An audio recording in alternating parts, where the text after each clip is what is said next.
지금 여러분 손에 들린 스마트폰 아니면 책상 위에 놓인 컴퓨터, 이거 진짜 마법 같지 않으세요? 이 조그만 기계가 어떻게 이렇게 복잡하고 많은 일들을 순식간에 해치우는 걸까요? 오늘 바로 그 비밀을 한번 파헤쳐 볼 겁니다.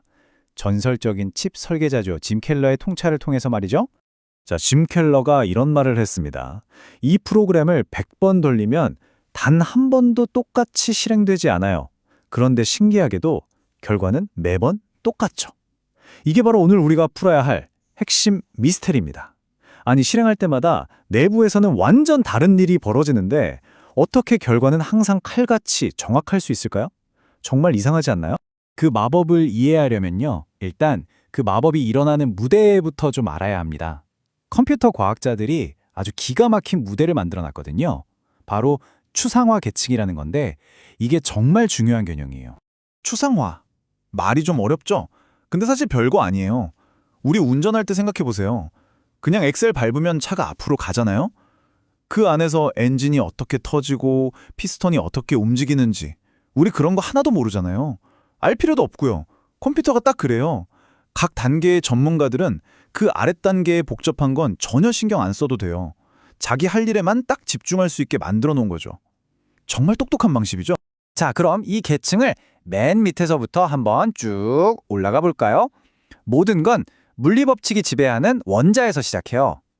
이 원자들을 잘 다뤄서 껐다 켰다 할 수 있는 아주 작은 스위치를 만드는데 이게 바로 트랜지스터입니다.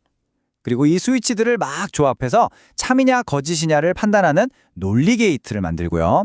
이 게이트들이 모이면 드디어 덧셈, 뺄셈 같은 계산을 하는 마이크로 아키텍처가 되는 겁니다. 그리고 마침내 이 모든 단단한 하드웨어 위에서 우리가 쓰는 소프트웨어가 돌아가는 거죠. 보세요. 각 단계는 바로 아랫 단계가 얼마나 복잡한지 전혀 신경 쓸 필요가 없게 되어 있죠. 자, 이렇게 멋진 무대가 준비됐습니다. 그럼 이제 진짜 마법이 어떻게 일어나는지 볼 차례죠. 현대 컴퓨터가 우리 명령을 처리하는 방식, 이거 우리가 상상하는 거랑은 아예 차원이 다릅니다. 옛날 컴퓨터는요, 되게 착실했어요. 명령어를 하나 주고 그거 끝나면 다음 거 주고 이렇게 하나씩 순서대로만 일을 했죠. 아주 정직하게요. 근데 지금 우리가 쓰는 CPU는요, 완전히 달라요. 이건 뭐 거의 괴물 수준입니다.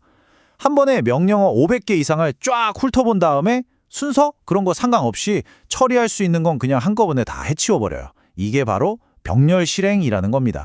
짐 켈러가 이걸 책 읽는 거에 비유했는데 진짜 기가 막혀요. 자, 옛날 컴퓨터는 책을 첫 문장부터 끝 문장까지 순서대로 읽는 거예요. 근데 지금 컴퓨터는요, 책 500문장을 한 번에 쫙 스캔해요. 그리고 나서 문장들 사이의 관계를 다 파악한 다음에 순서랑 상관없는 부분들은 그냥 동시에 다 읽어버리는 거죠. 엄청나죠? 엔지니어들은 이걸 비순차적 실행, 그러니까 순서 파괴 실행이라고 부르고요. 이렇게 동시에 할 수 있는 일들을 찾아내는 능력을 발견된 병렬성이라고 부릅니다. 근데 잠깐만요. 책을 순서 없이 읽다 보면 문제가 생기지 않을까요? 예를 들어 주인공이 동굴로 들어가면 10페이지로 가고 아니면 15페이지로 가라. 이런 선택지가 나오면 어떡하죠? 어디로 갈지 모르니까 뭘 미리 읽어두어야 할지 알 수가 없잖아요. 프로그램도 똑같아요. 이런 갈림길, 이걸 분기점이라고 하는데 이것 때문에 미리 명령어를 가져오기가 곤란해져요. 그래서 이걸 해결하려고 진짜 거의 예언에 가까운 기술이 나왔습니다.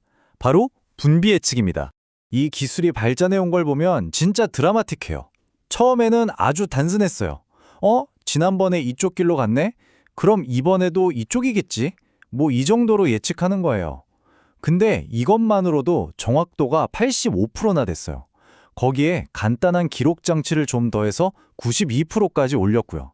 근데 지금은 어느 수준이냐면요, 아예 CPU 안에 작은 인공지능 신경망 같은 걸 넣어버렸어요. 그래서 프로그램이 다음에 뭘 할지 99% 이상, 거의 100%에 가깝게 맞춰버립니다. 이건 뭐 예측이 아니라 거의 미래를 보는 수준이죠. 근데 여기서 진짜 재밌는 게 있어요. 85% 맞추는 거, 그러니까 대충 잘 맞추는 수준은요, 아주 작은 회로로도 가능했어요. 근데 99% 이상, 거의 완벽하게 맞추려고 하니까 수만 배는 더 복잡한 회로가 필요해진 거예요. 생각해보세요.